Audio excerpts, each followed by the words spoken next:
안녕하세요. 심리상담사 열정의 안료심정 13번째 시간을 맞이해서 오늘은 누군가에게 대신 화풀이를 하고 있지 않나요? 라는 주제에 치환이라는 방어기제에 대해서 얘기를 나눠보려고 합니다. 그러면 시작해 볼까요? 네, 전위 또는 치환이라고 부르는 이 방어기제는요, 원래 대상에게 느끼는 감정을 그 대상과 유사점이 있는 그러나 보다 덜 중요하고 덜 위협적인 다른 대상으로 옮기는 것을 말합니다. 근데 여기서 대상과 유사점이 있는이라고 표현했는데 유사점이 없어도 다른 대상으로 옮겨질 수 있습니다. 이때 그 대상에게 느끼는 감정이나 욕구 이런 게 변해지지 않은 상태에서 그 대상에게로만 옮겨진다는 거죠. 아래 이제 그림에 있는 것처럼 종로에서 뺨 맞고 한강에서 눈을 낀다라고 돼 있는데 실제 이제 화가 나게 만든 건 종로인데 이제 화풀이한 건 한강에서 했다라는 거죠. 옆에 있는 이제 기사인데요. 술김에 다투던 여자친구 때문에 화가 났는데, 이 여자친구의 반려견을 발로 차서 죽게 만든 이제 치환의 어떤 사건이었습니다. 남편이 너무 미워서 남편 대신에 남편을 닮은 이제 아들 또는 자녀에게 화를 내는 이것도 이제 치환의 일종이라고 볼 수 있습니다. 이 전이나 치환은 원래 대상 대신 대리 대상에게로 감정이 옮겨지고 있다는 사실을 그 개인 스스로가 자각할 수도 있고 자각하지 못할 수도 있습니다. 특히 이제 분노감이나 성적 욕구가 대리 대상에게 전치대가 되기 쉬운데요. 어, 이제 소아 성폭행장도 마찬가지죠. 그런 욕구나 이런 감정들이 자기보다 조금 더 덜 위협적인 더 만만한 대상에게 전치된 예라고 볼 수 있습니다. 네, 전문가들에게 이직을 언제 하는 게 가장 최적의 타임이냐라고 물어봤을 땐 전문가들은 우리가 가장 많은 성과를 내고 또 역량을 최대로 보였을 때다라고 말하고 있지만 직장인들은 회사에서 받은 스트레스가 지나쳐서 퇴근 후 가정에서 가족에게 화풀이를 한다면 회사를 옮길 때다라고 말했고 그 응답률은 38.9%에 이르렀습니다.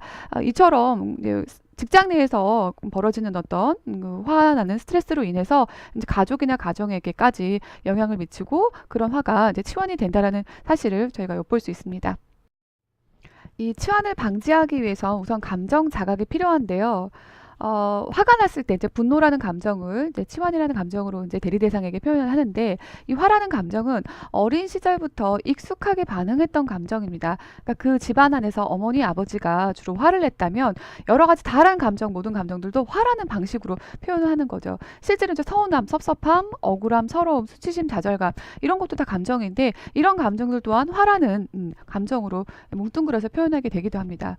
예를 들면 이제 회사에서 직장 상사에게 굉장히 이제 혼났고 또 안 좋은 얘기를 들었다. 근데 그랬을 때 느껴지는 감정은 뭐 모멸감 또는 좌절감, 수치심 그런 것도 있지만 내가 이 회사에서 잘못하면 잘릴지도 모른다라는 어떤 불안 이런 것들도 다 포함될 수 있습니다. 근데 그런 모든 감정들이 다 화라는 감정으로 이제 반응이 되고 자동적으로 인식하게 되죠. 그래서 이런 감정들을 구체적으로 인식하는 과정이 필요합니다. 이것은 이제 감수성 훈련으로 충분히 노력을 하면은 다 인식될 수 있습니다.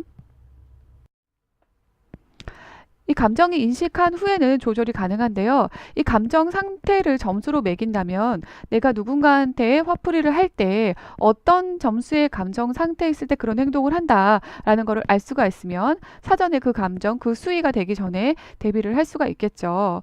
그리고 이거는 인지치료에서 쓰시는 방법이긴 한데요. 분노가 만약에 이제 9 정도다, 분노가 9 정도다라고 하면 가만히 앉아서 그냥 9, 8, 7, 6, 5 이런 식으로 숫자를 천천히 다운되면서 세시는 거예요. 그러면 나도 모르게 그 숫자를 깔아앉는 것만큼 나의 분노도 이제 가라앉는 그런 상태를 경험할 수도 있다고 합니다. 그것을 또 상대에게 표현하는 방법이 적절한가 또는 다른 방법은 없는가라는 식으로 표현하는 방법에 대해서 다시 한번 생각을 해보고 괜찮다면 다른 방법으로 좀 더 건전한 방법으로 이 감정들을 풀 수 있는 다른 방식을 생각해 보는 것도 필요할 것 같습니다. 네, 최근에 이제 스트레스 해소방이라는 이제 이런 방문화가 생겼는데요.